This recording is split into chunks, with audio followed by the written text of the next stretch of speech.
Good morning, good morning. Magmimix tayo ng gata sa ating obi champurrado at meron tayong malunggay na pandesal. Kurawa na yan pa, gatas. Kurawa. Kurawa na yan, Papsi, para masarap ang ating obi champurrado na may powder milk. At yan, sausaw natin atong tinapay.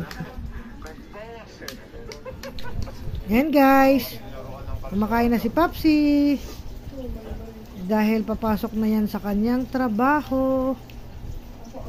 At ako naman kakain na rin.